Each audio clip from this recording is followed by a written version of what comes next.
Bonjour, c'est reparti pour la suite du cours sur se raconter, se représenter. On passe à la séance 4 avec une autre façon d'écrire sur soi, le journal intime.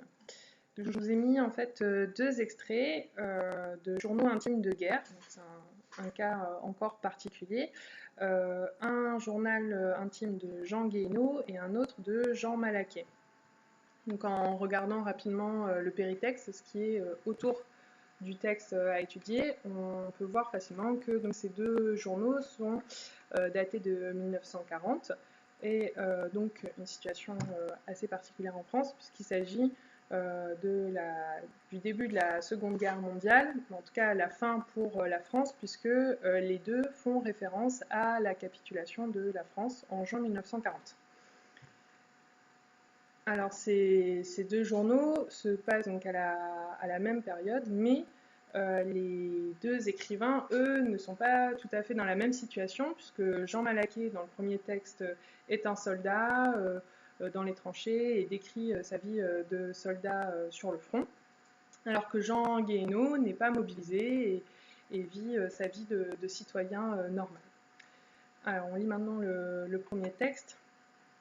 En 1940, l'écrivain Jean Malaquais est mobilisé dans l'armée française. Son journal de guerre nous permet de connaître la vie et les pensées d'un soldat au moment où la défaite paraît inévitable. 6 juin. Sont où les Allemands? Aux portes d'Arras, d'Abbeville, de Dunkerque, ligne Végan, la Somme, nouvelle offensive, nouveau miracle, monopole de la France. Le miracle aurait-il changé le camp? Plus que jamais, Billois ne jure que par les Américains, avec en guise d'argument une conviction de fanat. Autrin, un vieux de la vieille, né avec le siècle, engagé volontaire en 1917, rempilé en 1940, semble avoir une vision moins farfelue des choses. À l'entendre, les Allemands prendront Paris, parce que Paris ne sera pas défendu. En revanche, affirme-t-il, une formidable armée massée en Normandie et en Bretagne les prendra à revers, si bien que la bataille décisive aura lieu sur la Loire. Sentiment qui ne dit pas toute sa pensée, par pure superstition. Quoi qu'il en soit, et pour ce que j'en sais, les choses prennent une vilaine tournure. 7 juin. Chaque jour, depuis notre arrivée à Baronville, nous coltinons des montagnes de gravier et de sable. Serait-ce pour construire à la hâte un îlot de casemates, ou bien s'agit-il tout simplement de matériaux commandés il y a des mois? Nous hannons et suons torse nu.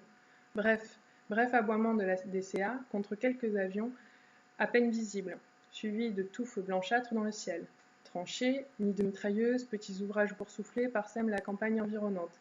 Et de toutes parts, dans l'épée de l'herbe, des grillons stridulent éperdument. 10 juin. Fréquente patrouille aérienne des Allemands. Aussi, faute de chasse française, semble-t-il, la DCA s'active du mieux qu'elle peut. Un peu partout, aux approches de la voie ferrée, les champs se creusent d'entonnoirs. Ça et là, maisons démolies. Qu'un avion se fasse entendre, et c'est la galopade en quête d'un abri sous des pyramides de tôle et de poutres. On nous mitraille. Alors, la question que je vous posais, c'était dans quel passage l'auteur témoigne-t-il du manque d'informations données aux soldats? Comment s'exprime-t-il? Vous demandez d'être attentif aux constructions des phrases, au type de phrase et à la ponctuation. Et je vous demandais justement de voir si c'était une formulation claire, facile à comprendre pour le lecteur. Alors, si on regarde le premier paragraphe et le tout début, on se rend compte que ce qui domine, c'est les phrases interrogatives. Sont où les Allemands? Aux portes d'Arras, d'Abbeville, de Dunkerque.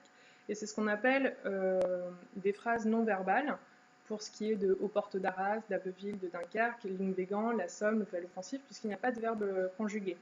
Dans la première phrase, sont où les Allemands? Il y a un verbe conjugué, mais on a une forme d'inversion qui est typique de l'oralité. On devrait avoir quelque chose comme où sont les Allemands si on écrivait correctement avec une bonne syntaxe française. Donc, ce qu'on peut voir ici, c'est toutes les interrogations de l'écrivain, du soldat qui ne sait même pas en fait où se situe la ligne de front, ne sait pas jusqu'à quel point les Allemands ont réussi à s'avancer sur les territoires français, n'a aucune nouvelle en fait de ce qui se passe au niveau de la guerre, du front, de l'avancée des Allemands, de la résistance des Français ou au contraire d'un début de défaite. Et donc ça, on le voit par les points de suspension qui laissent penser que ce qu'il évoque sont des hypothèses et les nombreux points d'interrogation. Ce Ce qui est intéressant, voilà aussi, ce qu'il faut noter, hein, c'est que c'est pas une formulation qui est forcément très claire et très facile à comprendre, notamment lorsque il évoque ce qu'on peut imaginer, un doigt ne jure que par les Américains, au train. Donc là, on doit déduire qu'il s'agit sans doute de soldats avec qui il se trouve dans son régiment, mais on n'a aucune information vraiment précise sur ces soldats. On sait par exemple que Autrin est engagé volontaire en 1917, rempli en 1940, ce qui permet d'expliquer justement le fait que lui a peut-être un peu plus d'expérience et du coup a une hypothèse un peu plus crédible. Mais on voit ici en fait toutes les réflexions de l'auteur qui ne prend pas forcément la peine de formuler clairement puisqu'il suit le fil de sa pensée. Dans quel passage voit-on l'intensification et le rapprochement du danger? Alors on voit que le vocabulaire de la guerre est très présent donc, dans tout cet extrait, c'est logique puisqu'il s'agit d'un journal de guerre. L'auteur évoque donc les tranchées, les nids de mitrailleuses, donc ces trous que l'on creuse pour installer les mitrailleuses en essayant donc, de les protéger et qui parsèment la campagne. Il fait aussi allusion aux entonnoirs, donc, aux maisons qui sont démolies, donc c'est à la fin du dernier extrait, ligne 26. Ça et là, maison démolie. Qu'un avion se fasse entendre, c'est la galopade en quête d'un abri. Donc voilà, tout ce qu'ils ont, c'est quelques abris de tôle, de poutre, donc rien de très solide. On voit que tout ça ne tient plus vraiment la route et que les champs autour sont creusés d'entonnoirs. Donc là, les entonnoirs, ça fait référence aux trous causés par les obus. Alors, à quel indice comprend-on la faiblesse de l'armée française? Là aussi, on voit dans ce texte que ce qui ressort, c'est deux points principaux. C'est le fait qu'il ne sait pas du tout ce qui se passe, qu'il se retrouve là, sur le front, qu'il sent des attaques de plus en plus fortes et le danger de plus en plus présent, mais sans savoir réellement ce qu'il en est de la situation globale de l'armée française. Et ce qui est aussi intéressant, c'est que par contre, ce qu'il arrive à deviner, c'est que s'il n'a pas d'informations, c'est que l'armée française est en déroute et qu'elle est de plus en plus faible. Et donc ce danger, du coup, est d'autant plus présent que dans la dernière partie du texte, on voit qu'il se retrouve, donc dans la deuxième partie, sur le 7 juin, il se retrouve à donc coltiner des montagnes de gravier de sable. Il ne sait même pas pourquoi ça doit servir, ce qu'il est en train de faire. Si ça se trouve, c'est des choses qui ont été commandées il y a des mois et puis qui arrivent trop tard et qui ne servent plus à rien maintenant. Donc on voit que l'armée française est complètement désorganisée et ce qu'il fait n'a pas vraiment de sens. Et enfin, dans le dernier paragraphe, il fait allusion à l'absence de la chasse française. Donc vous avez une note qui vous expliquait, il s'agit de l'aviation de chasse, puisque ce qui se passe, c'est que quand les avions ennemis sont repérés, les avions décollent de la base la plus proche pour venir les intercepter, leur tirer dessus et les faire s'écraser, se faire se cracher.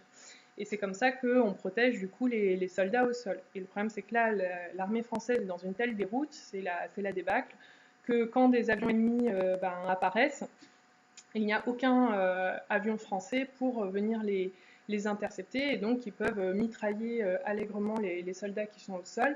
Et les soldats au sol n'ont que la DCA, c'est en fait une sorte de grosse mitraillette qui a une très longue portée pour justement tirer sur les avions. Mais en fait, c'est pas très efficace, c'est pas suffisant. Il suffit que les avions volent très haut pour éviter ce genre de tir. Alors, on passe maintenant au deuxième extrait. Je vais faire une pause et faire une deuxième vidéo.